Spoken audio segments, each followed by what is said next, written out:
Right. How your mind fix that up like that? It's a sixth grader. Cause like I said, I know I'm a fifth grader. I can remember vividly. In my mind, I'm thinking I'm forming something to combat what we call white supremacy. Facts. Hey, we lit right now as we speak. Oh, we live. We live. Welcome to the Walk With Me podcast. Welcome, family. We live on YouTube live. It's 421. You know, the day after 420, y'all know that's a quote-unquote holiday. As we know, that's Hitler's birthday. You know. Speak on it. Glad y'all could be tuned in, you know, with another episode of the series that we have come to call Walk With Me. Walk With Me. Yeah, in the dough.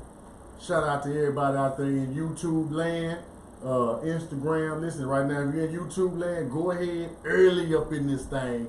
Hit that like button, you know what I'm saying? Let us feel you. We want to feel you in here with us, man. So hit that like button, subscribe, and yeah, we about to get this thing going, man. We about to get it going again. Bro just told me we 9 episodes in on this in particular series. Nueve. This is 9 or is this 10? Nueve. This is 9. This is the Nina. Yeah. Okay. Episode number 9. Ain't that something? It kind of. Man, I know last week, man, we had got in here as we was been doing to talk about the 12 powers of man. Right. And the spirit led us somewhere else. But we're gonna get back into this one. But last week episode, man, I was listening, man, as you was going live, and it was one segment that man, it was liberating for me because you were speaking your truth with such a passion, man, that it wasn't painful, but it was liberating because I could tell that, you know, it seems so common to us to get the understanding, but when you use your own family members, your own life experience, then it becomes undeniable. It's like, well, damn, this ain't nothing out of a book. This is this man's story, his life story. So that right there, man, I felt that. So y'all got to go tune in to last week's episode, so you can hear what I'm talking about. But when you listen to last week's episode, you will know exactly what I'm talking about right now because it's so powerful. And brother came from the belly with that one. Extended hand to our fellow man. That's the name of that episode. Walk With Me episode. Extended hand to our fellow man. Yeah, that you're speaking about.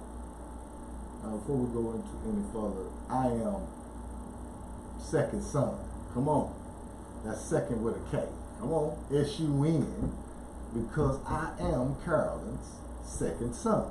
You better know it. This is my good brother.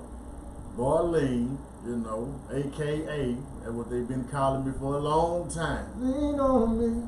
So that's what we're gonna go with, man. I'm also back in my Facebook days, man. Make sure y'all follow my brother on Facebook because he's creating a stream of these episodes down his timeline. That's right. Yeah, on Facebook I used to go by I God Daily. Okay. I God Daily, man. And was terrorizing the people. Oh man, I was trolling before I even know what trolling was. Now that I look back, I was a troll, man. Oh my goodness. I wish I had my password. I'd jump back on that page, man. I'm talking about terrorizing the people. In your overzealous state of mind. Yes, sir. Let's clarify that. And fast forward till the show we did last week where we can put those days of being zealous behind us and create a more unified approach to what we're doing right now inside of the press box, man. Right. Yeah, we're trying to again extend that hand to our fellow man so we can sit down at the round table and exchange notes.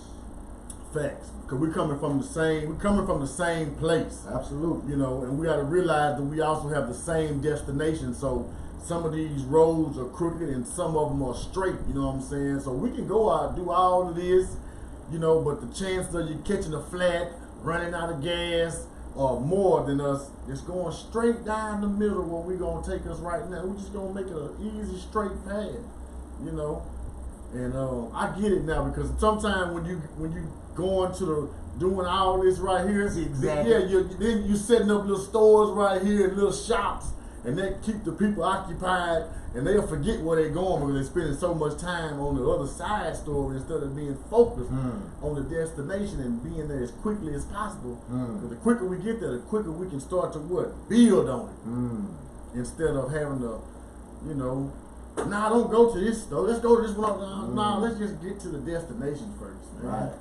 And to get to the destination, it's imperative that these different schools of thought sit down at the round table, you see. And when we say schools of thought, we specifically mean, because like the good brother said, when you go back to our last episode, the title of that episode is Extended Hand to Our Fellow Man.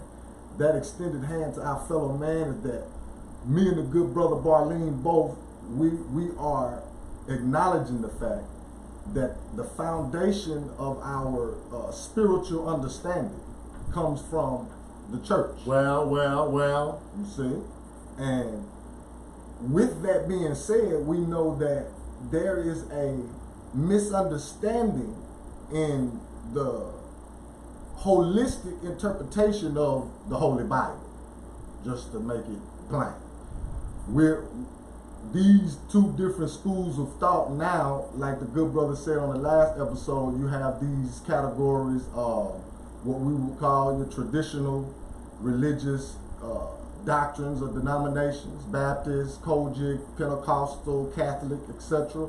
And then this other school of thought we're speaking of has been given a label, the conscious community, or being conscious. You see what I'm saying? And that consciousness is knowledge of self. And again, in order for us to get to one common goal and get to that, you know, that holistic destination, we got to sit down at the table and be sure we decipher and define what God is, who God is, and where God is. Come on. In a holistic, you see what I'm saying, sense of mind.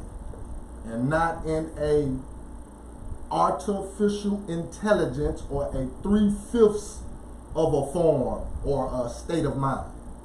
You see, these two schools of thought bring about two different ways of thinking. You see? And with that being said, again, it's imperative that we don't waddle in being overzealous. You see? So that's the angle that we're coming from on this platform here. We're coming again with an extended hand, not being overzealous and poking fun at the other school of thought that we both are acknowledging that we did come from, and we did gain some sense of what this thing is all about. Raised in the church. From Sunday school, yes. You see? But as free thinkers, we matured in our spiritual journeys, and we find out that there has been a perversion of who God is, what God is, and where God is in truth. We come to find that out. You see, me and the good brother you're speaking about here. You see? So within that spiritual maturation process, we find ourselves looking at this thing in a holistic point of view, from a holistic point of view. And we have come to the conclusion that no, we can't. We need our church family. Right. We can't do this thing without an extended hand to our church family. You see, just because we have Again, spiritually matured, and that's not to, say that one is better than the other or none of that. It's just defining what's going on here. This process of awakening, you see, the second coming of Jesus the Christ. You see, you remember that? We are just putting it on the record that we are in the know on the fact that we represent this Jesus principle here on the earth plane. That's what the whole lessons was about.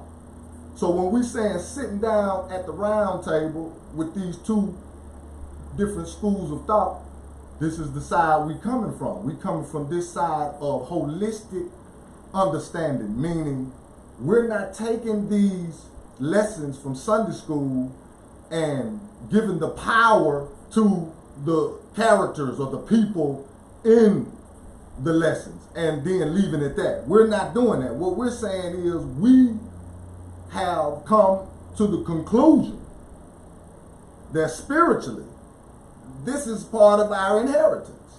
And when my brother says we are representations of the second coming, it's not just me and him at all. Yes. It's those of the same mind. We share the same mind. We're on the same vibration. We're on the same frequency to know that even though we are teaching and talking out of the Bible and principles that were in the Bible, if we are just looking at the surface of it, then we're talking about the exoteric, the shit that a baby can read and have no understanding, but we are talking about the esoteric principles in that it really takes a spiritual discernment to even understand. Because you can read the Bible, and it happened to me. Read the Bible before that eye had been open, and I get it. Sleepyhead state, yeah. But as my consciousness grew, and I had a deeper understanding, the same thing I would read, then I would get a deeper understanding on what was really being said, the esoteric, on what the masters had to slide in there. You know what I'm saying? Up under the surface, so that it could have to be. You would have to have a spiritual eye to gain and understand. Otherwise, we just blindly following ritual. We blindly on. I don't think it's the third Sunday where we drinking the wine and it's the blood and we eating the body of Christ. We don't know what we doing as a child. We just we just following ritual. As we grow older and be more mature, then we realize that wait a minute. We drinking blood right now. This is blood. Right. This is symbolic of blood. Yeah, right. It's symbolic of blood that you drinking. You are symbolically drinking blood. Right. And that's just deeper than the blood of Jesus, the blood of Christ. Nah, so we just I just wanted to just briefly say that we're not talking about just me and you. Absolutely. But once we get on this vibration, that's the mind or the brain trust. You know what I'm saying? Of the divine. I like that. Brain trust, yeah. Because brain trust will be directly connected to your birthright, you see. So, yeah, again, your birthright allows you to fall into this same category that we're speaking of here, family. Yeah, thank you for that clarification, bro. Yes, sir. For sure. Because it's a part of the whole birthright story. Since we're talking about, you know what I mean, the whole book, the Holy Bible, this whole birthright story about Jacob and Esau, we gotta know that's connected to our birthright, and it's connected to our spiritual inheritance. Whether we are a part of the birthright theft or not is on us. You see, and the birthright theft, we can tie it back to this two different schools of thought. You see, birthright theft, because in one where you have twins, Jacob and Esau. Esau being the older twin, Jacob being the younger one, is asking his twin brother to sell him his birthright. Now we gotta know that right there in itself, because they're in the same womb, they twins. We gotta know as it relates to our spiritual inheritance that story and the metaphysical meaning of it trickles all the way down to I pledge allegiance to the flag of the United States of America.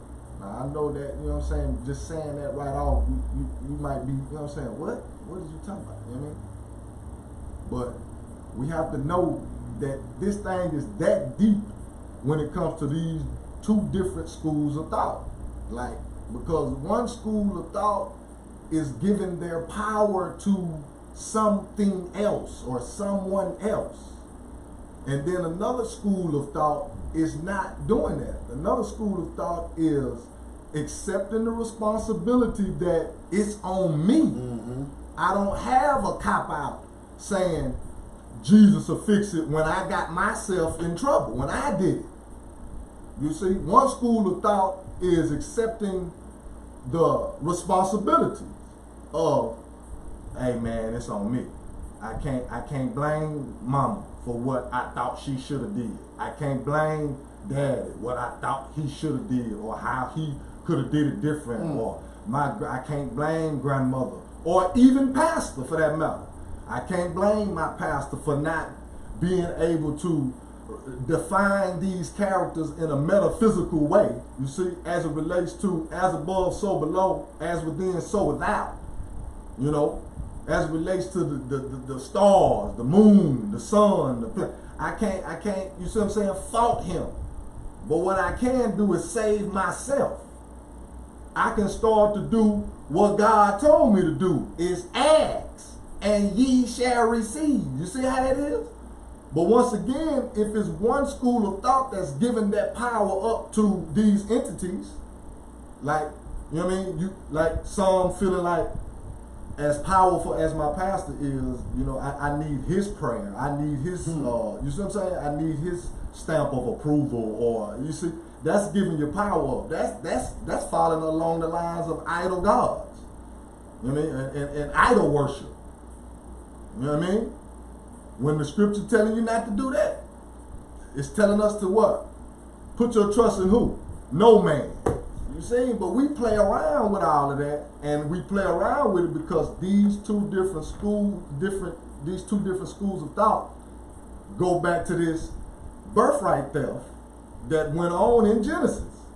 Because it's one family that really believed that they got away with the trickery. This Jacob, you see? This Jacob frequency. Because again, this is all a part of all of our spiritual inheritance, whether you want to claim it or not. Every human being walking the face of the earth can tie their spiritual inheritance back to these holy scripts, these holy books. You can go to the book of Ptah if you choose. You could go to the books of Moses, the books of Solomon. You know, there's a lot of lost books that we, you know what I'm saying? We can go on and on. You know what I mean? You ever ask yourself, what happened to all of the lost books, or what was the process in them creating the Bible that we know? You know, what was inside of the books that they took out of the Bible? Were they the same as the ones, or were they saying something different? And just the fact of saying that, and I've had this argument with people before, man. I'm like, yo, like, without trying to be arrogant, without trying to be an asshole, ask a simple question. Do you think God was somewhere in the sky and put his hand down and grabbed a pen and wrote a book and it was the Bible? Or was it men that wrote these books and someone said, let's compile some of these books together and call it the Holy Bible? You know? And then when you start to do the research, like I can go over there and grab the Christ conspiracy, and inside that book, it's going to tell you that when we get the books of John, Matthew, Peter, or whatnot,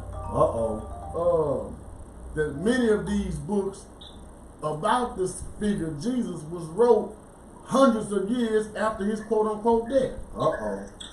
Now see, I'm glad that you went there, because here we go. Now we're gonna go back to what I think it was maybe it was episode before last when we went into the whole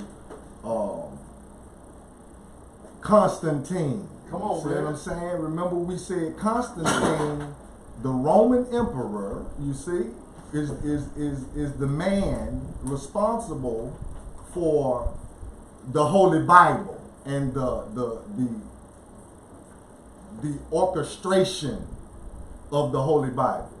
This Roman emperor Constantine, who had his mother ordered to be murdered and his wife boiled in hot oil. Come on, so man.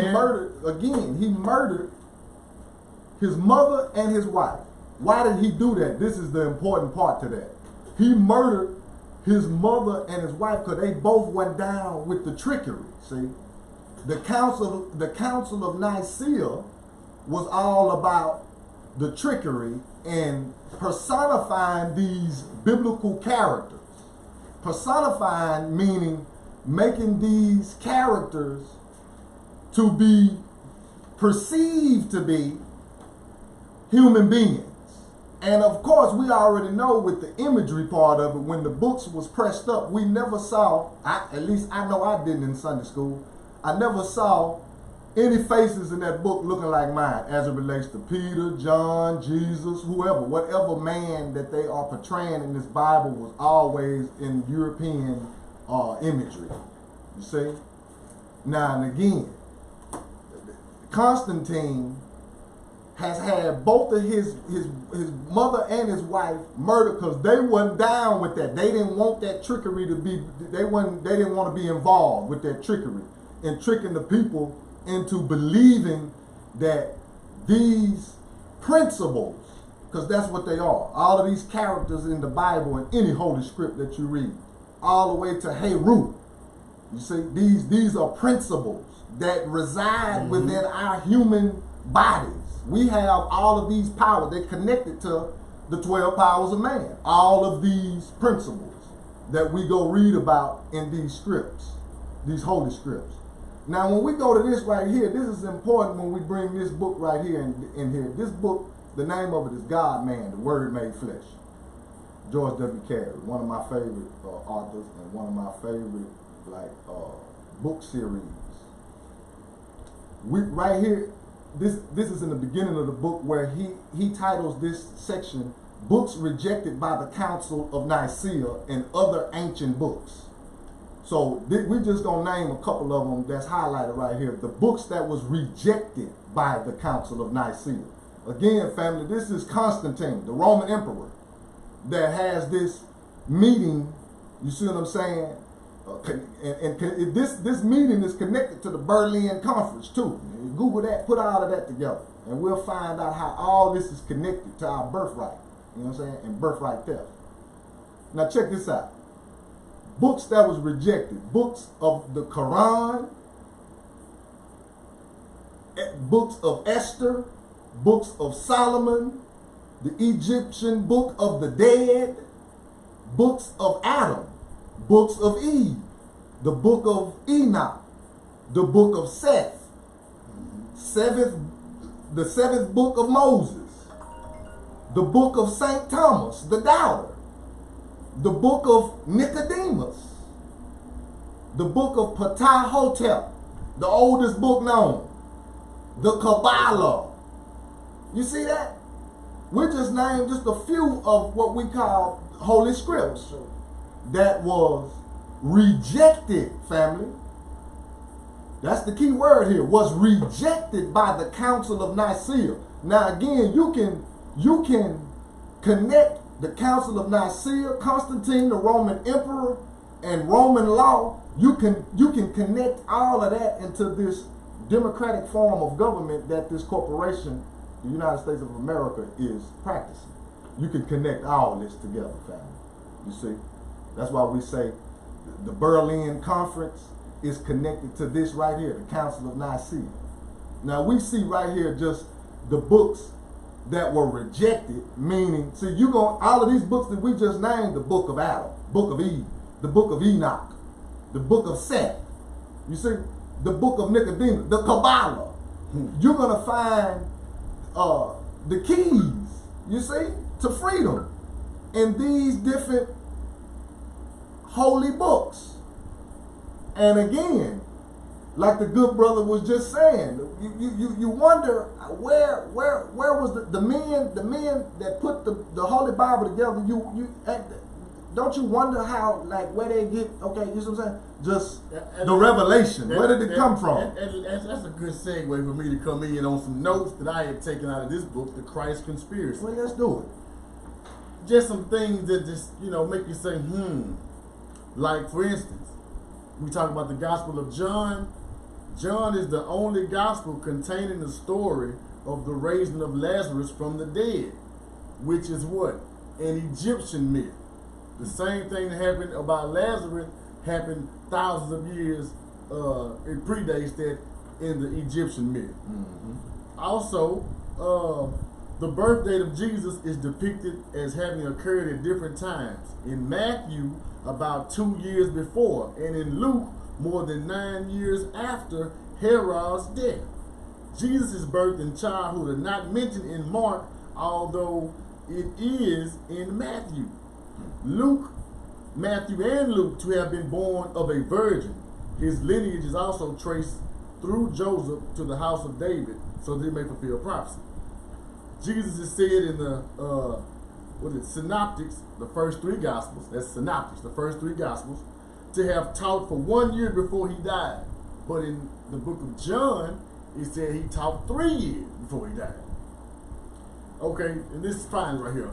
By the 3rd century AD, there were no fewer than 25 versions of Jesus' death and resurrection. Some have him not being put to death at all. Some have him revived back to life, and some have Jesus living to an old age and dying in Egypt. These various details of the lives of Christ and his apostles should have been set in stone had the story been true, and those books had been written by the apostles, or even had been orally transmitted. Life of Christ would have been widespread during the decades that followed. These are just differences in the books and in the authors of these books. And continue. These are just contradictions. Jesus claimed that the end of the world is near and warns his disciples to be prepared at a moment's notice. He also tells them to build a church from which to preach his message, an act that would not be necessary if the end was near. This doomsday prophecy, in fact, did not happen, nor did Jesus return soon as he was promised. Even if he had been real, his value as a prophet would have been very little, as most important prophecies have not occurred, thus proving that he was no more prophetic or divine than the average newspaper, astrologer, or palm reader. I know that's hard to digest. But that comes from research and study, man. But it just goes to show that everything that somebody tells you, you have to go back and read that and cross-reference that, man, and get to the bottom of this stuff, because if it was so set in stone, it wouldn't be no other different stories. It would just be one story. And that's what we'll go by. But, you know. And this one story, if we really have the spiritual discernment and you know, to pay attention, that each one of these stories of what we would call the Messiah, you see, the Messiah energy or the Messiah frequency as it relates to, you know, assisting the people in freedom, be it Moses, the story of Moses, be it the story of, you see what I'm saying, of course Jesus, you see, and we can go on and on. King Solomon, remember what Solomon, you see, we already talked about Solomon and what he asked for. He asked for a clean heart. So he can be able to distinguish evil from good. He wanted to be able to judge the people. That's what he asked God to do. Give me a clean heart. so I can judge the people, you see, and know the difference between evil and good. This is the Messiah, you see, energy. That again, we all have the free will to plug into. And again, when we making it be just this one character that has all the power and we don't have any of it, see, that's putting us in a slave 3/5 of a frequency artificial intelligence state of mind. And that's not of God. That's a low vibration that's of the devil. You see, that wants you to believe that you don't have the ability that Jesus had to walk on water. See, but when we say walk on water, you literally visualizing in your mind that now I can't actually, you say walk on water, but when you go into the metaphysical definition of what Jesus walking on water really meant, because Jesus is representing the S-U-N, the Son, and the Son has the ability to walk on that water. The sun's rays, you see, has an ability to walk on that water, and then that energy goes across the lake, the ocean, or whatever it is to do what it needs to do.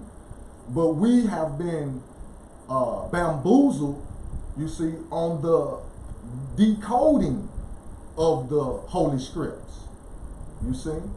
And again, that is where this two different schools of thought is coming from, and that's why these two different schools of thought, at this point, me and the good brother Barlene, we're saying that we need to sit down at the round table because enough is enough, man. We got classmates, you see, and peers, you know, and ex-church members that we went to church with, etc., that are in position now of leadership as it relates to these people's spiritual development and maturation. The blood is on our hands now. Again, we don't get to pass of you know, that we once got, you know, as we were growing up. We in the yes sir and no ma'am column, excuse me. In the yes ma'am and no sir column now. That's what we in now. We got children that'll walk up to us and say that. You know what I mean? Like, yes sir. And be like, you know how we do. You know what I'm saying? Might tell them, no, G, you good. You know what I'm saying? You ain't got to yes sir me, but no. But then you think about it, you say, well, I am in my 40s. Exactly. So with that being said, you see the blood now is on our hand. We ain't Papa on them and already, you see what I'm saying? Fought, did what they could do, like we were saying in the last episode. You know, the baby boom generation is dwindling out. That's just the fact of the matter. The time, that's what Father Time does. And now we are in that position of holding up, you see what I'm saying? What Mama them call the bloodstained banner. But of course, this is a banner of truth, not of denominational illusion. And that's why you say we got blood on our hands, but every episode, the water is running and we are washing our hands. That's right. We're getting the blood off our hands. Yes, sir. So that, you know what I'm saying, you know how the preachers say, when it's over with, we want to hear that man say, servant, job well done. Yes. Straight up, man. Well done, thy good and faithful servant. Yes, sir. And that's and being that faithful servant means we are going through the highways and byways and etc., speaking truth to power, and not ever folding from that position. If my mama don't want to go, send me. You see, that's the approach we take here. If my brother don't want to go, you see, my sister don't want to go, send me. I'll go. Meaning, I'm going to fight this fight of speaking truth to power and let my little old light shine wherever I go. And again, we have to, at this point, recognize that there's a need. It's very necessary that we sit down at the round table again, these two different schools of thought, so we can really wash our hands, you see, with the blood of that blood that we are, responsible for as it relates to pushing humanity forward, you see, and being able to develop in a holistic, you see, not denominational, but a holistic way. You feel me? And I'll say this. In doing what you say doing, you can't be no punk. At all. You can't, how the minister said, you can't be punctified. You can't be weak. And you got to be the exact opposite, which leads us into where we at with it today. With the 12 powers. 12 powers. Dealing with strength. Strength. Ooh. You can't be weak and come out here speaking this shit right here, man. Because folks gonna try to tell you and cut you down. You know what I'm saying? So you got to be stable. Strength, stability, and steadfastness. Steadfastness. That's it. Now, with that being said, we've been pushing this 12 Powers of Man series forward. Now, like the good brother segued right into that very perfectly. We inside of the chapter that's titled Strength, Stability, and Steadfastness. And I just want to read this right here out of it real quick. But before I say that, we got to know that, this talking about David and Goliath up in here. Oh, yeah. Yeah. Oh, yeah. I like how they put that, too. I underlined something on that part. David and Goliath right here, you see. So, yeah, that's really what we was about to, we want to say there is that, in order to, when we use these words strength, stability, and steadfastness, that goes back to, it's imperative that we know who, what, and where God is in truth. You see, not again in a artificial intelligence form of mind, meaning you've been programmed to believe that somewhere beyond the sky there's this, there's this God that you can call on, etc. when you're in trouble. When that is not the case, there is a connection from you to the universal God there is, yes. But we got to do the work, you see. So when we say strength, I automatically think of training. In order for you to gain some type of strength, you got to train, you see. And in order for you to have stability and steadfastness, etc., that's going to come out of the training. Because steadfastness means just what the good brother said. I'm going to speak my truth to power and not waver. I'm not going to let you discourage me because you won't like my video. Or you won't comment on my video. You won't, you know what I'm saying, co-sign my link. Share my video. You see? Come on. Now don't get it twisted, of course. That in this day and time, that comes along with the territory of feeling encouraged. You see? If you see some type of form of, support in that manner. But as it relates to strength, stability, and steadfastness, when you know who you are, you don't even need none of that to keep going on anyway. You see? So that's what we wanted to just set the foundation of this segment right here, is that there's some training have to go on in order for you to gain this strength that we're about to speak about. Because the chapter here is talking about David and Goliath. And we already know that what David did was powerful. He had to somewhere along the way do some training. You know what I mean? Mayweather style. You know what I mean? Iron Mike Tyson style. You see what I'm saying? Sugar Ray Leonard style. You know what I mean? We can go on and on. You know what I'm saying? Shelby Bryant. Peace to the God. Peace be upon him. But these are examples. Again, even the character Jesus had to do some type of training, had to come from some type of womb that taught him, you see, the way. That's part of the training. Home training. How about that? Ooh, we lacking that as a whole. You see? Now let's read this. The Jehovah man is constantly making the Adam man and breathing into his nostrils the breath of life. Now, just like we said, the Jehovah man will be representing the universal God. You see? And the Adam man would be representing us, the earth man. Adam meaning earth. That's what Adam means. Adam is just specifically relating you to earth. Okay? Making you an earth man. The Jehovah man is constantly making the Adam man and breathing into his nostrils the breath of life. That's what Mama and them call the Holy Ghost or the Holy Spirit. It's simply breath. That's all it is. You see, and that's another lesson. The Adam man exists in the subconsciousness as a multitude of men. We got that? Because if you've been following us, you know we've been, as it relates to the 12 powers of man, in this brain area, and we have let you know that the subconscious, you see, is working 90 to 95% of the time. Your subconscious is. You see? That's your mother brain. You see? Directly connected to your pituitary and the cerebellum. Remember? As a man thinketh in his heart, the cerebellum. You see?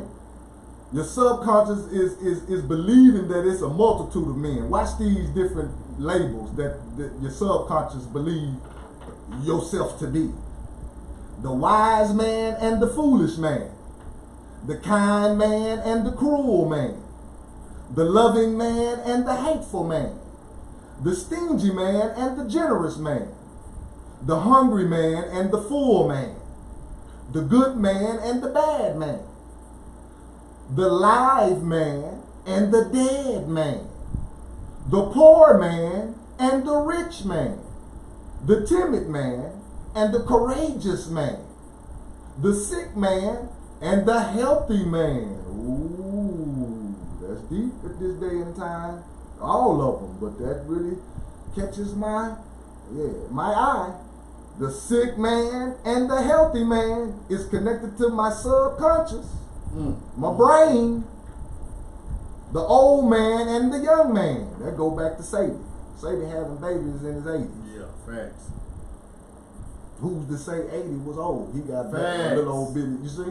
He got a little old bitty baby girl. And he 80. Peace to the God.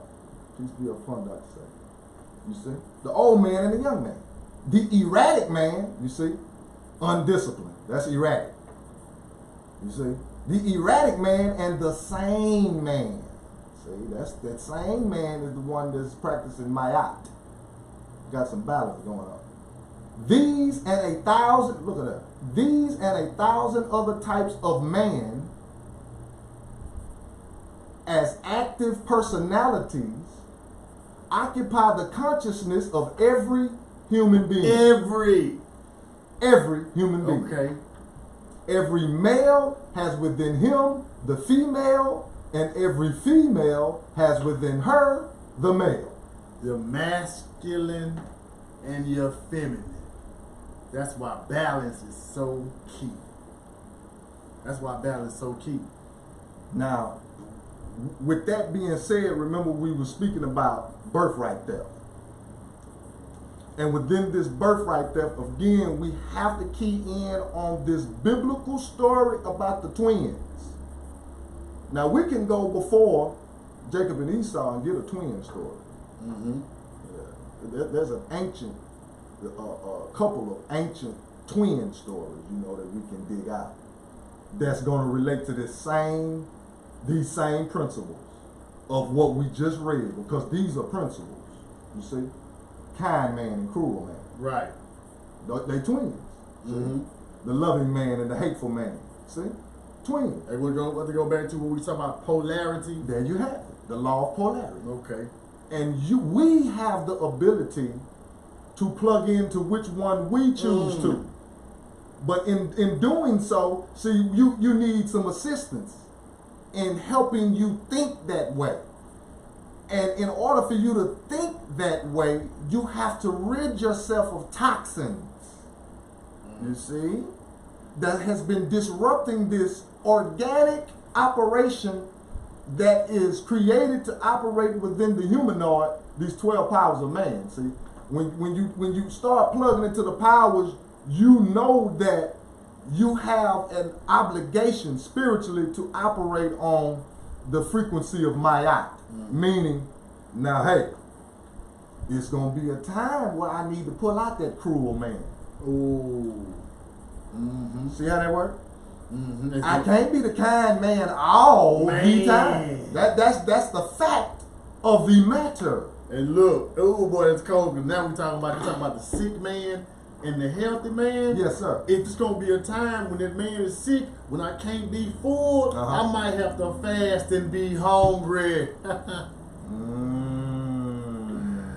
I might have to fast, so I might get hungry because I've been putting too much in my body, and I need to rid myself. And that goes back to some of the training you were talking about, how they said my partner, my brother Jesus had to do. Come on now. He had to fast for 40 days. Why was he doing that? He was doing his spiritual training. And that's, again, family, we've been bamboozled on the training part. See, we think training is, I got a job, I go to church, I pay my tithes, I'm active in the church. We having a service. You want to come to the service? You see, you thinking that is just the training, and we have been trained and programmed again on the wrong frequency. If I could just read one sentence up from the paragraph you started, I think it'll bring clarity to this right here. Let's do it. I'm just gonna go right here. It says, knowledge of the law of mind evolution does not relieve man of the necessity of refining and transmuting the various types of man that he has brought forth, and of which he is the epitome. All of these, the aspects my brother just read about, the weak man, the strong man, we are the epitome of all of those. But what this is saying is that the knowledge of the law, or just because you have some type of knowledge, that does not relieve you from putting in the work. You can't just say, I know what a gym is and think you finna be strong. The same way you can't say, well, I know about ISIS, and you have to go back and embody these principles and let your life show a transformation of it. You don't get transformation just by knowing. You have to put the work in. You have to do the research. You have to take time to meditate. You have to stay in prayer. You have to fast. So just by knowing is not enough. That's when people get conscious, because the same way we talk about people in the church, and we may shoot a slug here or there, these people that's called quote unquote woke, they think as soon as you know something, oh, now you better than the brother or sister that's in church that don't have near as much knowledge as you got. But you are even further behind them because now that you think you know something, you're not using it to transform your life. Yes, there you go. You have not upgraded in any type of way. You just repeating a bunch of shit. You just a knower. And a knower is better than a believer, but a knower is not one better than one that is active in their knowledge, the doer. Imparting wisdom, that's the doing part. Imparting the wisdom, going back to knowledge is knowing. You see, knowledge is knowing that a tomato is a fruit. Remember we said that? Knowledge is knowing that a tomato is a fruit, but the wisdom is not to put it in a fruit salad. You see? So that's going back to what the good brother just read about refining and transmuting you see, knowledge of the law of mind evolution does not relieve man of the necessity of refining, meaning, you see, you got to refine that thing and transmute the various types of man that he has brought forth, and of which he is the epitome, meaning we are all of this, but you have to refine it through the training. You have to refine it so you can set that scale on a Mayat balance. You see? That's where the training coming in at. Again, to where you knowing, you see what I'm saying, when to pull out what man that you need to pull out for what situation. Because it definitely is calling for some type of stand-up type energy here, you know. We're not here to get ran over by nobody. Right. You see? But we have to put in the training to be able to, you see what I'm saying? Refine the ability to transmute the energy into what it needs to be transmuted into. Just like this time right now. This sit down mandate.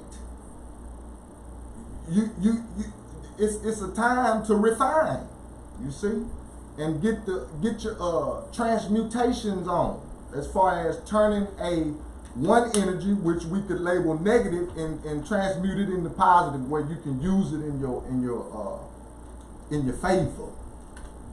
And one of the ways you can use it in your favor is getting in these 12 powers of man and defining who God, what God, and where God is. Again, because we saying all of these Adamans, these are multiple men that reside in the subconscious, and we know all of them that we just named. You see, the strong man, fully armed, referred to by Jesus, is the strength and stability in man. In the natural man, he is manifest as physical strength. But in the regeneration, he is overcome and his possessions are divided or given to other faculties as a nucleus around which the higher forces gather. Now watch this. The stronger than he, that's quote unquote, stronger than he. The stronger than he, quote unquote, who takes away the whole armor, quote unquote, in which the strong man trusted in spiritual strength. The overcoming of Goliath by David illustrates the mastery of the spiritual over the material. You see?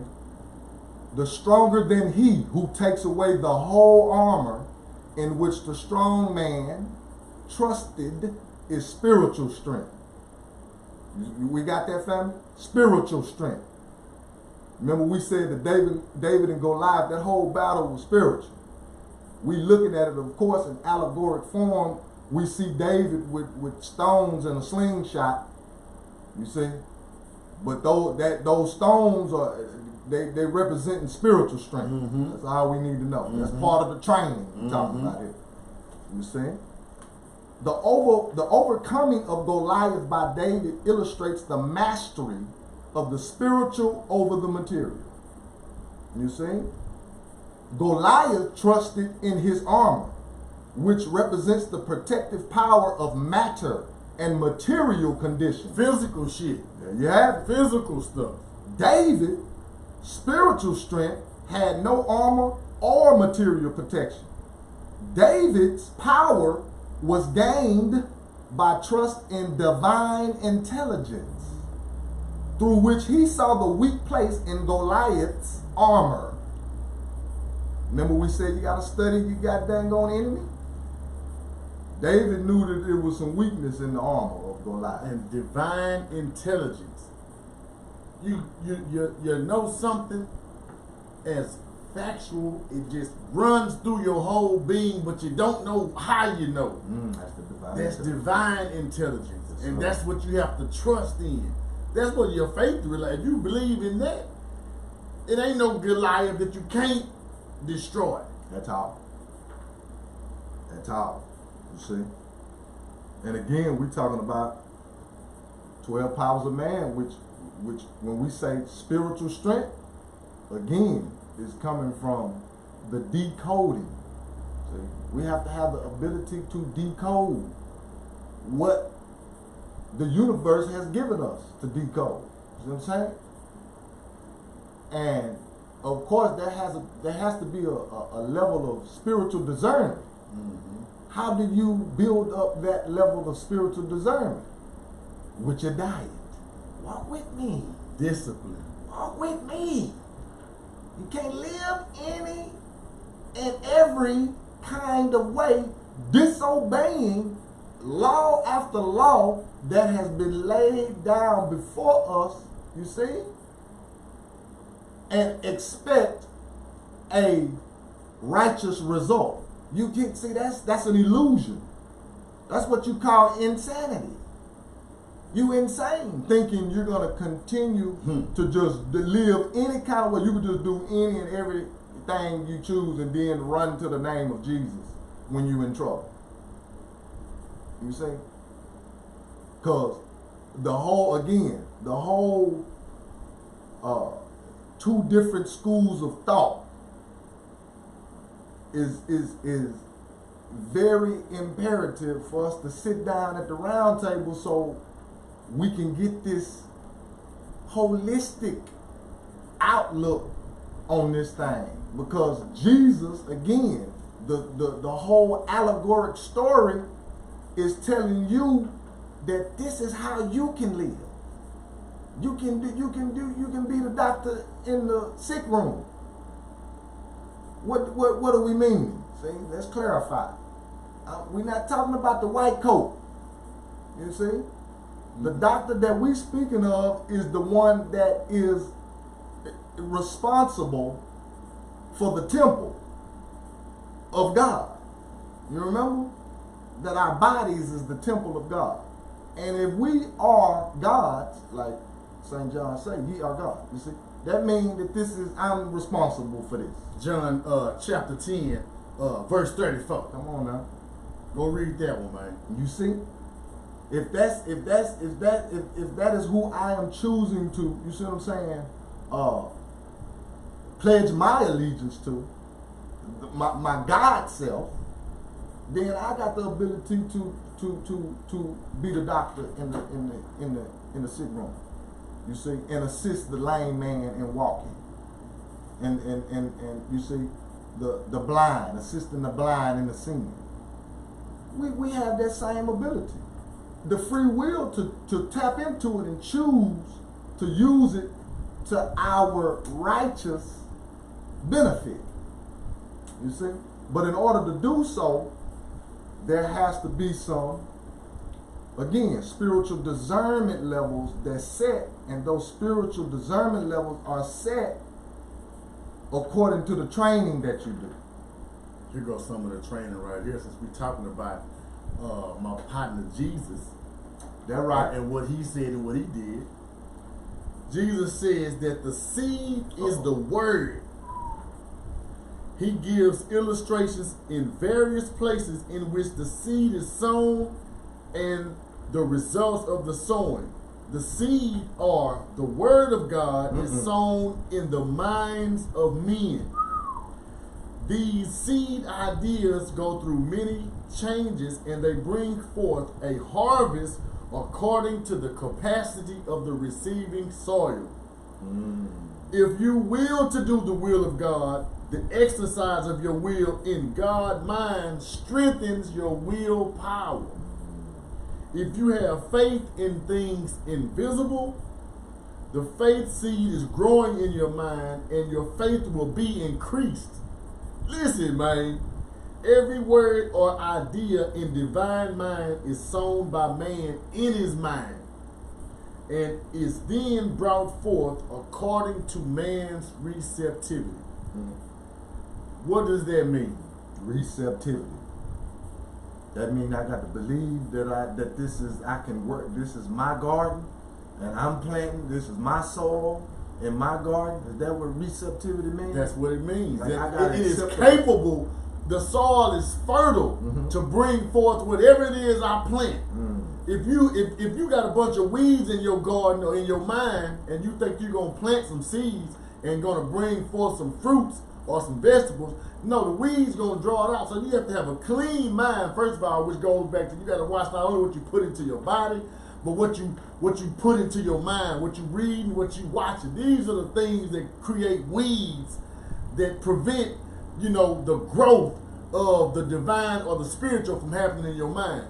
So if you're gonna plant some seeds in there, then the ground has to be fertile. You have to know without a shadow of a doubt that I'm gonna be tending to this garden of my mind so that I'm going to produce that which I plant inside of it. Which goes back to what I always say, the universe is mental. It's all mental. Everything is mental. All is mental. This is the garden right here, the mind. this is shit that Jesus was trying to tell us, that got lost in translation. Yeah, got lost in translation. Because right after that, again, receptivity. Meaning I accept the responsibility again that this is my garden. I have the responsibility to till the soil, feed the soil, etc. Make sure that it is in very fertile condition. Mm-hmm. You see, that's on me. I have to prepare this garden. Going back to my mind, because like the brother say, this garden is your mind. You see, and right after he said everything that he said as it relates to brought forth according to man's receptivity. All this is brought forth, this seed. Right after that, it says, whatsoever a man soweth, that shall he also reap. Come on, man. So all the faculties that exist in divine mind are in this way expressed through the mind and the body of man. You see? Now the divine mind is represented by the 12 pillars of the temple of God. Meaning, you remember we said, where's the temple? Where's your temple? If I physically point to my temple, I got the point here. Every human being. Every human being walking the face of the earth, you're going to say that. This is my temple. So the temple of God resides on the other side of this temple. And what would that be? My brain. So that's why ye are gods, because ye all have brains. You see? And again, divine mind, these 12 pillars of the temple of God is connected to as above. You see, the universal God. Because not the denominational. Again, because the denominational God is what we need to sit down at the round table and discuss. Because the denominational God has gotten a lot of my people in trouble. You see? And that's not to, again, poke fun or nothing. It's time. We're deeply embedded in the Aquarian age. And the Aquarian age, the sign of Aquarius is the sign of I know. You see? The sign of information, the sign of intelligence. So that means belief is out the door. That's over. We have eased out of the Piscean age, the age of Pisces, Pisces being the sign of belief. I believe. We're now deeply embedded in the age of Aquarius, the sign of I know. That's why the secret is out on everything. That's why you got exposure on all four corners of the goddamn globe going on right now. Nobody, you can't hide from if you was trying to pretend like you was something that you wasn't, those days, all that is being you see what I'm saying? The blanket is being lifted. You see, the sheet or whatever, the cover has been goddamn uncovered. Come on. In this age of Aquarius that we in right now. So we got to speak like this. The denominational God has gotten a lot of my people in trouble, including my mother. Peace be upon her. This is why, you say it's important. This is why it's of urgency for us to extend this hand. Absolutely. Because if you are enough is enough. Not on the up and up, you can best believe, man, those walls are gonna come crumbling down. But it's not too late, brother. It's not too late, my sister. As long as you breathe. It's not too late. You know what I'm saying? To turn that thing around and, come have a seat, man, so we can discuss these issues, man, and gain clarity. Because this ain't the time to be pump faking, though. At all. Back to what you were saying. You know what I'm saying? Yeah. It's definitely not the time to be pump faking, but yeah, we are at a stage in our life where we gotta really, this denominational thing. You see, it's time for us to really sit down and talk about it now for real, because there are lives being abused. There are lives being lost to misunderstanding. Because see, depression, you see, that's one. Depression is a low vibration that we definitely depression and anxiety. You see, and hypertension. You see, these they keep coming up within my community, specifically with our women. You see, and we get it, but the only way that we could correct it is, again, if these two different schools of thought sit down at the round table, because a lot of them, she's thinking, you see, that this way of living is all right, and you see, and she'll get her just reward after she transitions. By and by. You see what I'm saying? That type of mentality, you know what I mean? I get mine, over yonder, etc. When that's far from the truth. And and maybe he too, but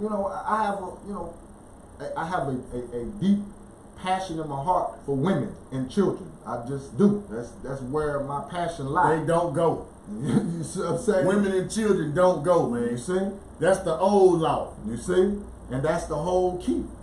You know what I mean? We want to save them. You see what I'm saying? And in saving them, we got to save her from miseducation. Because a lot of her, I got to go on and say it, she's overweight. She's you see what I'm saying? She's in a deeply depressed state, so she overweight and she trying to make being overweight cute when that's not godly. Again, because we talking about the 12 powers of man we just read. There's a healthy man and a sick man. You see? And this sick man energy will take over, you see, as we can see within this denominational God realm. We can see it. It's clear. And it trickles down to the children. You see? And everybody, you see what I'm saying, getting the wrong idea about what health really is. You see? And being able to, within this denominational mindset, you're able to go, what was that word you used? That word you used when we was talking about how you can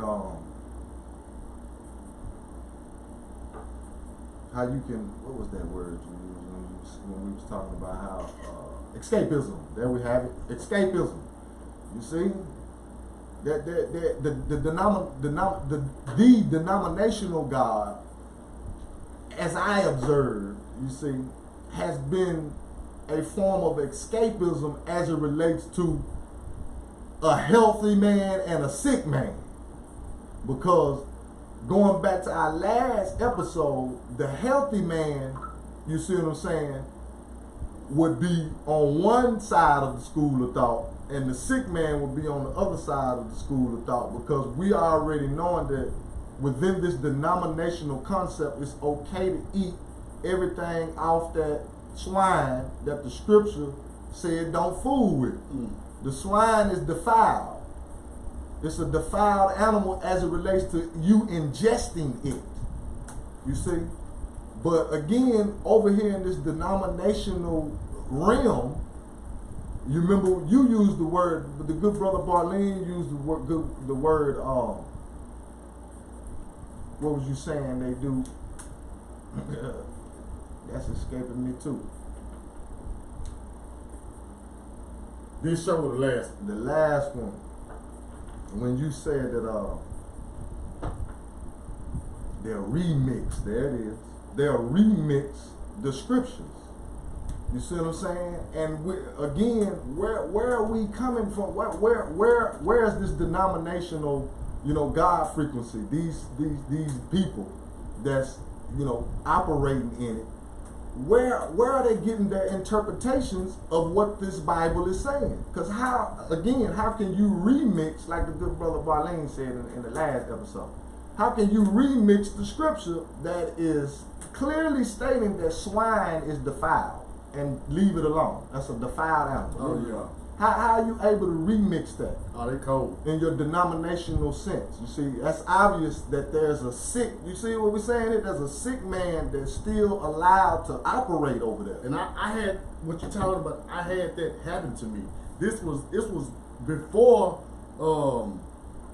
I got off, because we talked about Christianity school of thought and the quote-unquote consciousness school of thought. Mm-hmm. I also went through the Islamic school of thought, Right, me too. as well as many more. But this was 2006 when I was just on my Bible game, and I stopped eating pork, and I stopped eating pork because of what the Bible said in Leviticus. See? I wasn't even on my Muslim game then. The Bible said do not eat pork. I stopped eating it. See? So I had an auntie, may God rest her soul. I think it was my Aunt Leela or my Aunt Betty. These are my aunties. And I was telling them, no, I'm not eating pork anymore. You know, the Bible said you shouldn't eat it. And she hit me with the scripture that said, where it said right here, in the dream, God had all of the animals were coming down whatsoever. In some dream, I can't recall the scripture, but she interpreted that, or the interpretation she was given is that these animals were now made good to eat.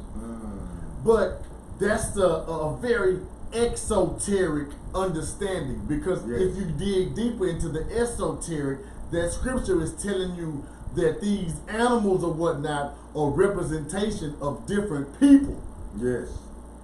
Principles. The Gentiles, the Pharisees, what these different peoples were also able to take on this word of the Christ now.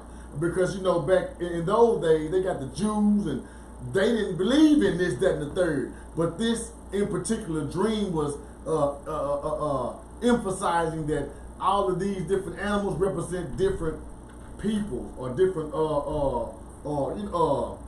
territories. I can't think of the right word. Where these people come from, these homes of these people, that they may not have been able to receive the word. Now they are able, but again, the preacher remixed it, and now our people thinking, oh man, we can eat pork now. It said it in the Bible in the dream. No, man, that's a false hope. at best. Does it sound like different nationalities? That's what I'm going. Thank you, my brother. Like. That's what I'm going, brother. But the interpretation of it was so terrible.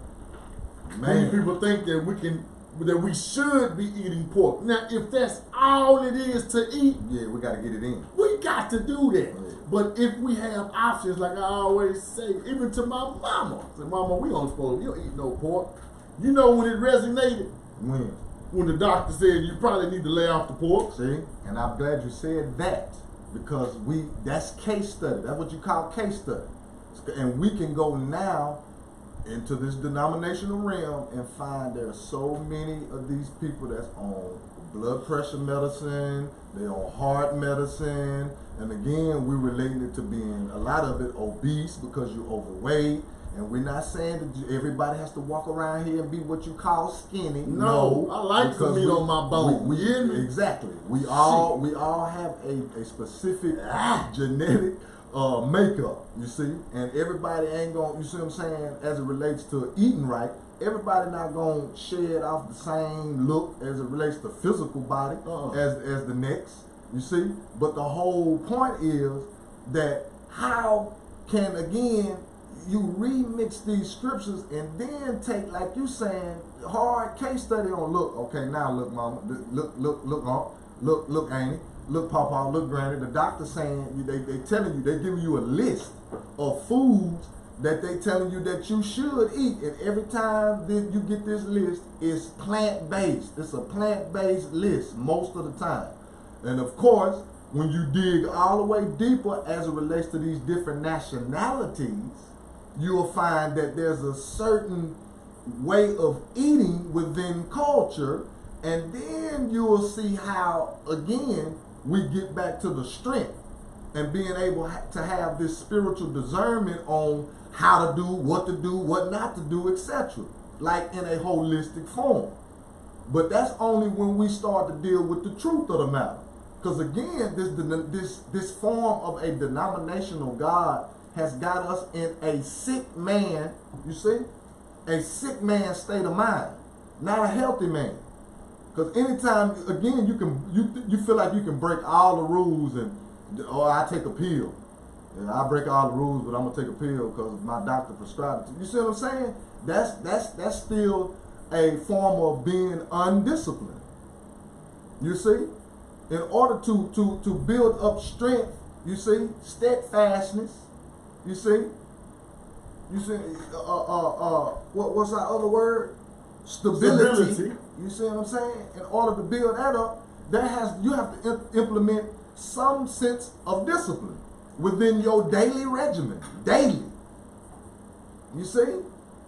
And again, once you put that training in, then you'll be able to see who God is, what God is, and where God is, like for real. And you'll come to the realization that every time you look in that mirror, you looking at God. You see? And when you get to come to that realization that, oh, I'm a God, so I got power that I can tap into, and I can start this manifestation process on building for my family and my generation and my legacy, and you see what I'm saying, adding on to what my papa built on and what my granny them built. You see what I'm saying? Once you get that in your spirit, then it's time to go get in the King Solomon work. Can I read? Read. When you get that in your spirit. Yeah. But how do you get that in your spirit? Spirit, yeah. We still right here. Same chapter, brother. Again, the strength here discussed is not physical strength alone, but mental and spiritual strength. All strength originates in spirit, and the thought and the word spiritually expressed bring the manifestation. We grow to be like that which we idolize. Affirming or naming a mighty spiritual principle identifies the mind with that principle. Then all that the principle stands for in the realm of ideas is poured about upon the one who affirms. I'm going to say one thing right now on this one. This is why when you having children, babies, this is why you give them names of power. This is why you go and find out what these names actually mean, so when your child is called upon, they are calling upon these principles, or they are calling upon these elements of power, strength, of affirmation. You know, and these are what we call our babies. So why would you not name them something powerful? I'm going to continue. Be strong in the Lord and in the strength of his might. It is a great strengthening. Affirmation for ourselves and for others. Be steadfast, strong, and steady in thought, and you will establish strength in mind and in body. So while you're sitting there in the mirror, you should be claiming power. You should be saying affirmations of greatness. You should Google affirmations. You should write these affirmations down, and you should say them out loud. This is how you become strong in spirit. And this is the part right here. This is the kicker right here. This is where most of us have to do the most work. Because saying the affirmations is the easy work. Here comes the tricky part. Here's where it get hard at. Never let the thought of weakness enter your consciousness, but always ignore the suggestion and affirm yourself to be a tower of strength within and without. What am I saying about that? Your negative thought forms are what's holding you back. When you sit up and think about how things can go wrong, or when you sit up and beat yourself, God damn, I'm stupid. Damn, I can't leave off. When you have these, Nothing never goes my way.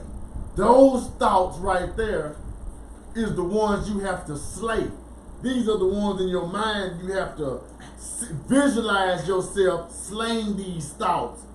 And right as soon as you slay them, you're back door with the power affirmations. All here again in the mind.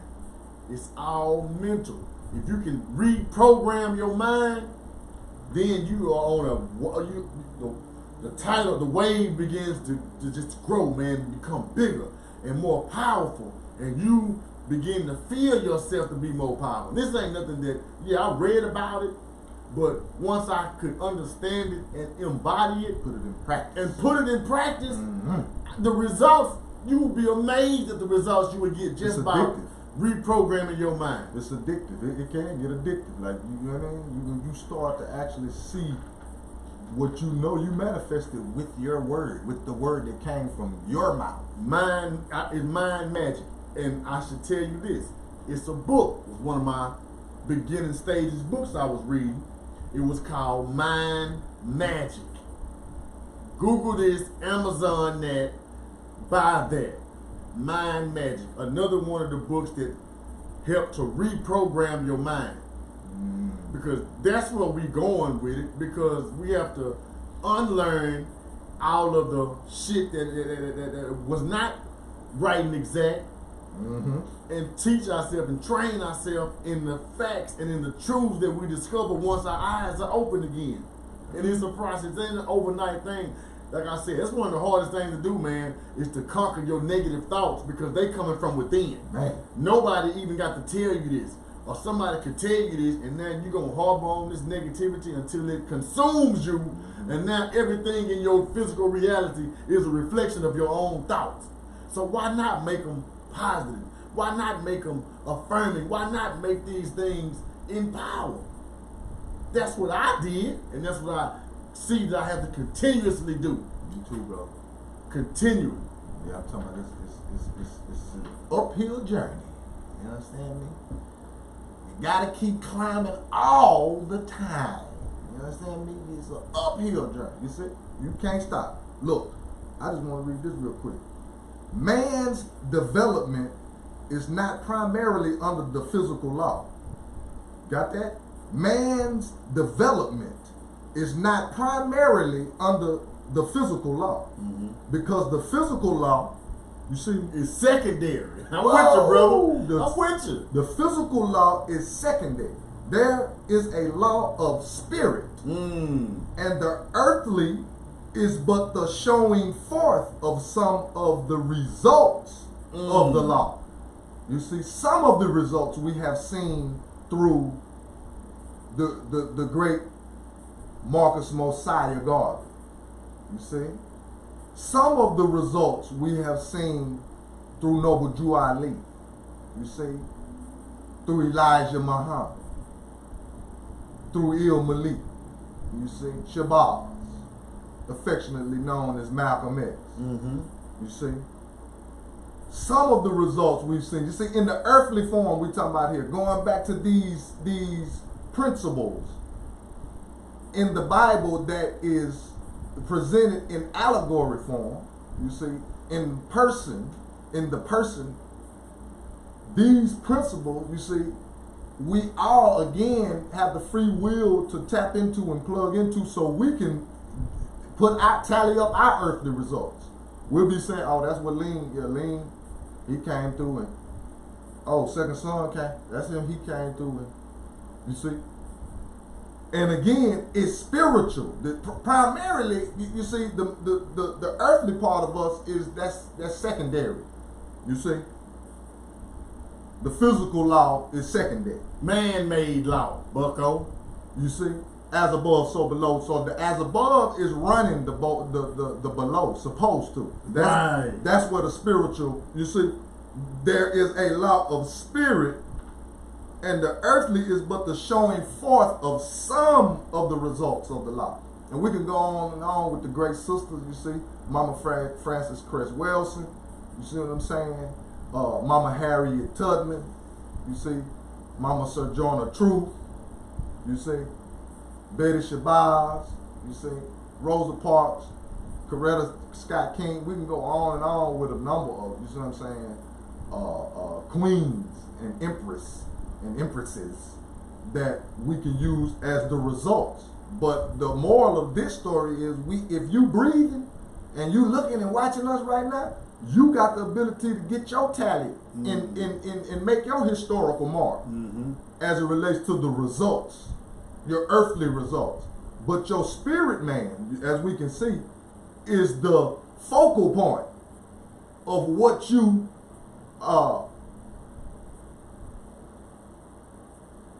present and how you present on this earth planet.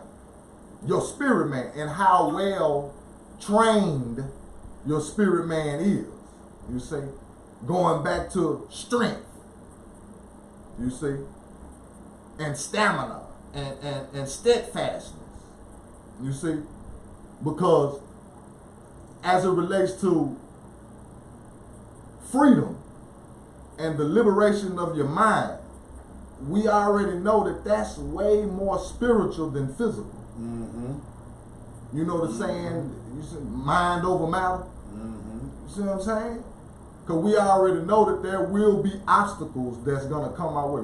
At least when you become of age, you see, and you start to live and experience life, you start to see this theme of obstacles.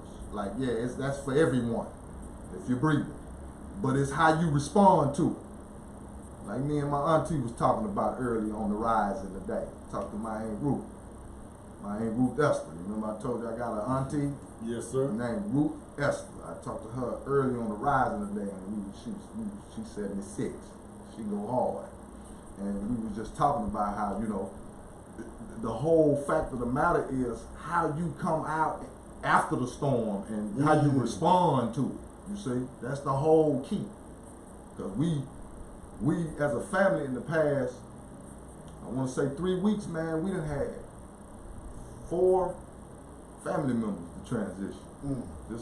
Just since April 7th to now.